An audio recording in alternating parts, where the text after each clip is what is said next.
Hello, and welcome to Driven Desire Life Coaching. If you haven't heard about Driven Desire Life Coaching, you should know that Driven Desire Life Coaching is an organization that is dedicated to providing exquisite mentoring services to motivated and dedicated and driven people who are interested in gaining a better quality of life, having some kind of self-empowerment, and an understanding that mental hygiene is a very important part of life. Sometimes mental health can sort of be pushed on the back burner, and we think, our emotions aren't really that important, or what we need to worry about right now is work and money and the important things in life, like getting your bills paid and whatnot, taking care of your family and taking care of your kids, and those things are very important. But we also need to pay close attention to our mental hygiene, which is pretty much the way that we take care of our mind. The way that we take care of our body is important, the way that we wash, the way that we clean, and the way that we maintain our health. And we have to do the same thing with our mental health and our mental hygiene. So, keeping mental hygiene on the forefront, there are 6 aspects of our lives that we need to pay close attention to. Those aspects are our professionalism, our finances, our wellness, spirituality, emotional stability, and our relationships with people. If we can allow all 6 of those aspects of our lives to work as a circle or a wheel in our life, and if we can maintain a level of balance amongst all 6 of them, then our lives can typically go in the area that we want it to go.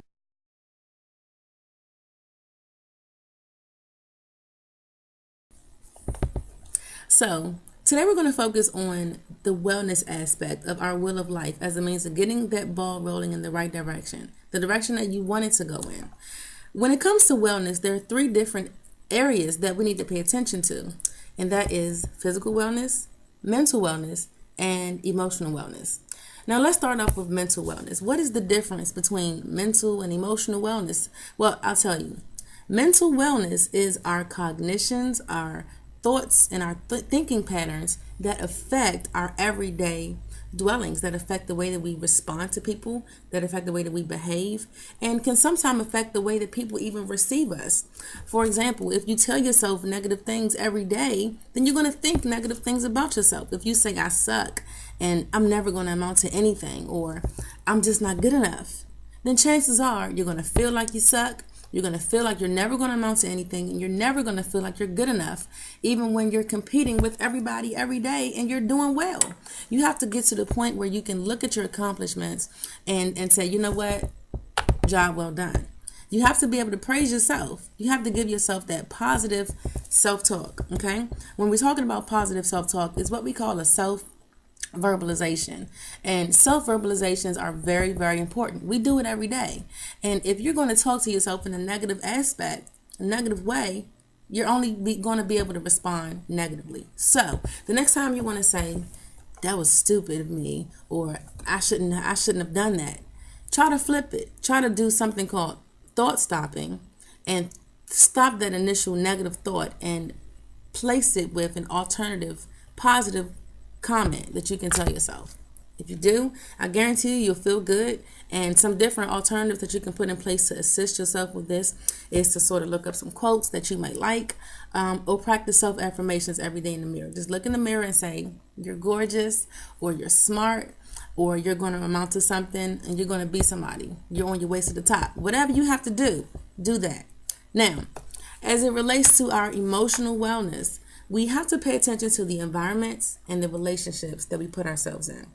If you are continuously around negative people, and hanging out in negative environments that you know are not working for you, then you may need to tell yourself, I need to pull back from this negativity because it's having an effect on my psyche.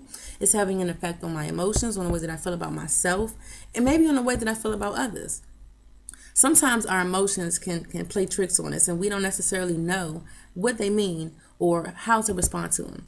That's why we have to get into the habit of being able to practice emotional regulation. Being able to sit in your emotion and tell yourself, yes, I am experiencing this right now. I feel sad, I feel depressed, I feel grief or lost. But as opposed to running from it, try to work through it, okay? Because if you run from it, it's going to creep back up on you. If you can work through it, you can turn around and look back at it and just wave bye-bye and don't have to worry about it anymore. So pay attention to those emotions. Last but not least, we're talking about wellness, our physical wellness, that is. So 3 things come to mind: sleep, diet and nutrition, and exercise. When it comes to sleep, it goes without saying, you need 7 to 8 hours a day. If you're getting too little or if you're getting too much, it can have an effect on the way that you feel. It can have an effect on the way that you think and ultimately your productivity. And remember, this is life coaching. So we're talking about becoming productive citizens and getting up there and doing something. So in the words of Mary, get up. Okay? Now, when it comes to our wellness and nutrition, did you know that the things that you put into your body can have an effect on your emotions and on your cognitions and your thought patterns? For example, chocolate can affect your sexual urges. Vanilla can actually affect your appetite. It can suppress your appetite. Did you know that? That just goes without saying. Pay attention to the things that you're putting into your body because they may have an effect that you're unaware of, and be conscious of that. When it comes to exercise, it's very important. Try your best to get at least 25 to 40 minutes of exercise at least 5 times a week. Cardiovascular activity and adding a little bit of weight training in there will help too. But remember, go at your own pace. Don't try to be like everybody else. There may be some big, brawny men in the gym that can pick up some heavy weights and do what they want to do. But if you're not there yet, take your time. Go at a level that's comfortable for you. So, to recap, we talked about our physical health, we talked about our mental health, and our emotional attention, and make sure that the best thing possible is coming out of you, that you exude positivity, that you exude light, that you exude professionalism, that you exude financial wellness, you exude good relationships and spirituality, so that the people around you can look at you and say, she is a model of balance and stability in life. And I think I want to be like her because she's doing something right, and that's what I want to do. All right. So thank you for joining us with Driven Desire Life Coaching. You can check out the website at www.drivendesirelc.com, and you can contact me at contactddlc@drivendesirelc.com. Thank you.